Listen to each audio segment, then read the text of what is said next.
Évangile de Jésus-Christ selon saint Matthieu. En ce temps-là, comme Jésus parlait encore aux foules, voici que sa mère et ses frères se tenaient au dehors, cherchant à lui parler.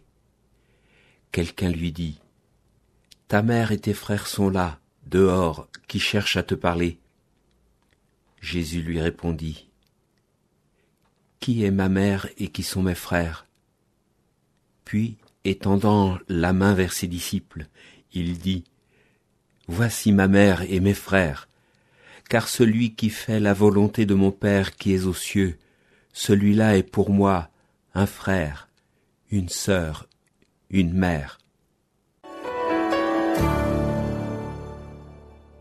Il y a quelque temps, je lisais la notice nécrologique d'un moine bénédictin d'une abbaye de Bretagne. Et je découvrais que ce bon frère était entré au monastère à l'âge de 14 ans. C'était dans les années 1920. Son père l'avait amené un dimanche voir un de ses frères qui était déjà moine et il lui avait demandé « Ça ne te plairait pas de rester au monastère ?» Et le gamin avait dit oui, et il y est resté plus de 70 ans.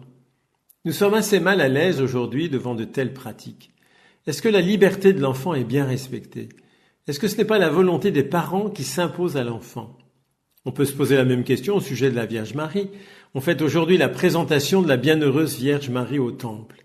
Est-ce que Anne et Joachim n'ont pas outrepassé leur autorité sur cet enfant en la consacrant au Seigneur dès son plus jeune âge ? Est-ce que ce n'est pas leur volonté qu'ils faisaient ?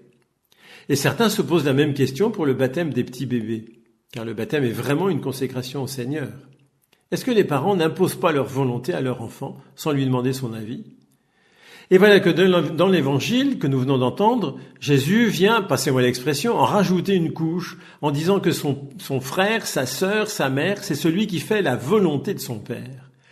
Alors c'est vrai qu'un non-croyant qui regarde la foi chrétienne de l'extérieur pourrait se dire « Mais être chrétien, c'est aliéner sa liberté au profit de la volonté d'une autorité supérieure. » Sauf que ce serait oublier ce qu'est la volonté de Dieu.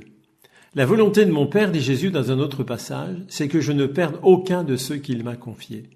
Autrement dit, le désir, le grand désir de mon Père, sa volonté, c'est que personne ne se perde, c'est qu'aucun homme ne soit exclu de son amour, c'est qu'aucun homme ne soit exclu de l'amour de ses frères, c'est qu'aucun homme ne soit exclu de l'humanité éternellement.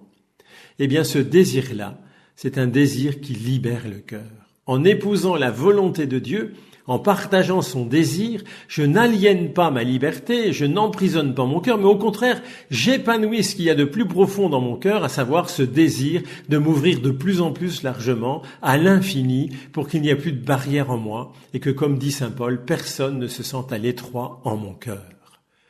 Le premier à vivre cette liberté intérieure, à l'unisson de la volonté de Dieu, c'est bien sûr le Christ. Mais la première après le Christ, c'est la Vierge Marie. Que Marie aujourd'hui soit pour nous notre sœur aînée et notre mère. Amen. L'Évangile était commenté par le père Patrice Héon, curé de la paroisse de la Sainte Famille en